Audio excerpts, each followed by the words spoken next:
आप इस विद्यालय के भी अभिभावक हैं। आपकी सकारात्मक सोच, आपका सहयोग, आपकी सहानुभूति और आपका इस विद्यालय की इस प्रोग्राम में बढ़ चढ़कर हिस्सा लेना इस बात को बताता है कि आप इस विद्यालय से कितने जुड़े हुए हैं। तो मैं इस विद्यालय की सफलता का श्रेय आपको भी देती हूँ, आप सबको देती हूँ, अभिभावकों को देती हूँ। दूसरी बात जो मैं अभिभावकों से शेयर करना चाहती हूँ, अपनी फीलिंग्स।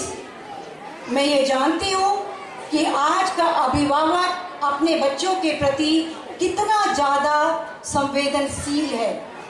मैं जानती हूँ कि आप अपने जड़ों से हटकर, यहाँ पर कई पेरेंट्स होंगे जो गांव को छोड़कर सिर्फ अपने बच्चों के अच्छे भविष्य के लिए, अपने बच्चों के अच्छे जीवन के लिए, अच्छी शिक्षा के लिए यहाँ आए हैं। मैं उन पेरेंट्स से एक रिक्वेस्ट, एक अपील और करना चाहूँगी। आप ये मान कर चलिए कि हर बच्चा एक जैसा नहीं होता।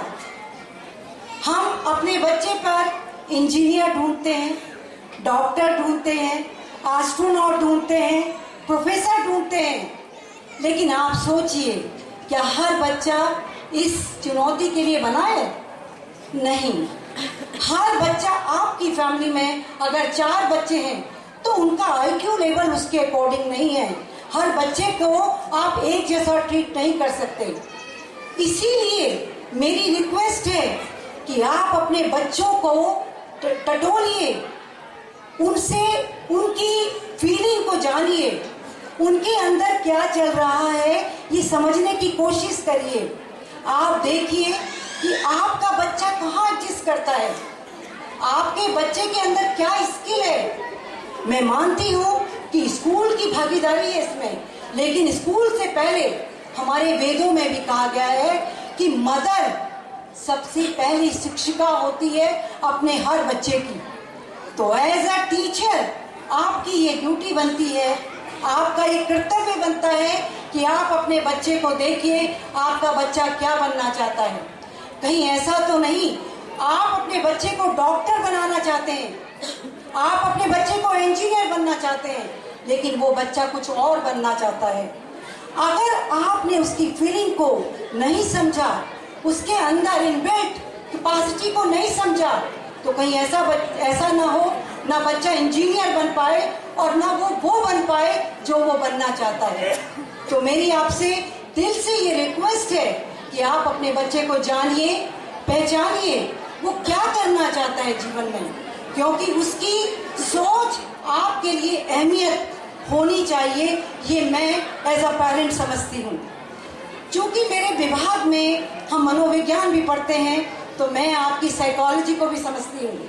आज का हर पेरेंट्स एम्बिशियस हो गया है और होना भी चाहिए, मैं गलत नहीं मानती हूँ उसको। अगर अपना माता पिता अपने बच्चे से कुछ एक्सपेक्ट कर रहे हैं तो वो गलत नहीं है, लेकिन अपने बच्चे की क्वालिटी को नज़रअंदाज करके वो एक्सपेक्टेशंस कहीं ना कहीं बच्चे को गलत राह की ओर ले जा सकती है। इसीलिए आप ये मत देखिए कि पड़ोस के बच्चे ने 80% ले आया, पड़ोस का बच्चा 90% ले आया। हमें ये नहीं करना है, क्योंकि ज़्यादातर मैं देखती हूँ पेरेंट्स अपने पड़ोस के बच्चों से ज़्यादा वरीड रहते हैं। वो देखते हैं अगर पड़ोस का कोई बच्चा पढ़ रहा है तो बेटे को तुरंत आके कहेंगे, देखो बिष्ट जी का बेटा पढ़ रहा है और आप खेल रहे हैं। आप ये नहीं समझ रहे कि उस बच्चे ने हो सकता है पहले ही पढ़ लिया। अगर आप उसको कोई चीज इम्पोज करेंगे, उसको किसी अपनी जो सोच है उस पर ला देंगे, तो बच्चा सक्सेस नहीं हो सकता है। इसके लिए हमें थोड़ा बच्चे को समझना होगा। क्योंकि यहाँ पर पेरेंट्स की भूमिका ज़्यादा है बच्चों के लिए, इसीलिए अपील मेरी आप लोगों से है, अभिभावकों से है कि आप बच्चे को स्वतंत्र छोड़ दीजिए। आप बच्चे को मैं ये नहीं कहती बच्चे को खुला छोड़ दीजिए, हम ध्यान दीजिए बच्चे को। मैं भी एक अभिभावक हूँ, मैंने भी ये पीरियड देखा है जिस पीरियड में आप हैं। मैं कहती हूँ बच्चे पर ध्यान दीजिए, उसकी जासूसी मत करिए।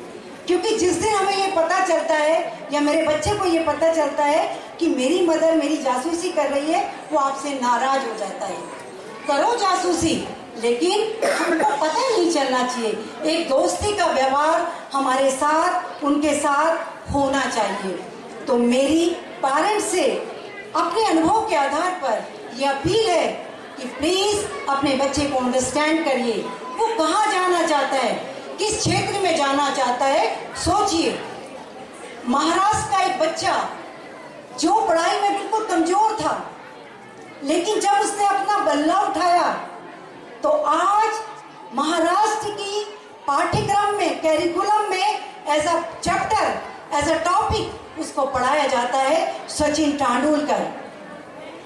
तो अगर उसके पेरेंट्स को पढ़ने के लिए विवश करते तो वो आज सचिन तेंदुलकर नहीं होता। हमारे बच्चे के पास भी बहुत सारी स्किल्ड हैं, बहुत सारी कौशल हैं। हमें उन कौशलों को समझना होगा, उन स्किल्स को समझना होगा और उसके अकॉर्डिंग हमको व्यवहार करना होगा। तो मेरी जो ये हम्बल रिक्वेस्ट, मेरी हम्बल अपील अपने गार्जियन से है, पेरेंट्स से है, तो प्लीज इसको समझिए और अपने बच्चे को अकॉर्डिंगली बिहेव करिए। क्योंकि आज का बच्चा बहुत सारी परेशानियों से निकल रहा है। हमारे टाइम का अलग था जब पेरेंट्स बच्चों पर ध्यान नहीं देते थे, फिर भी बच्चे निकल जाते थे। लेकिन आज हर बच्चे के आगे एक चुनौती है। उस चुनौती का सामना करने के लिए आपको as a tool, as a pillar, as a guardian उनके साथ रहना है। सक्सेस उनके आगे चलेगी, ये मेरा वादा है आप लोगों से। अब मैं दूसरी बात अपने टीचर से करूंगी।